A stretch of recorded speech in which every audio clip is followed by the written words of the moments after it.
গল্পের নাম দুই বন্ধুর চাটের দোকান।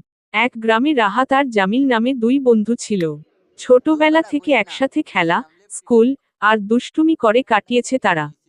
হঠাৎ একদিন তারা ভাবল, গ্রামে তো ভালো চাটের দোকান নেই। ব্যাস, দুজনে মিলে একটা ছোট চাটের ঠেলাগাড়ি বানিয়ে ফেলল।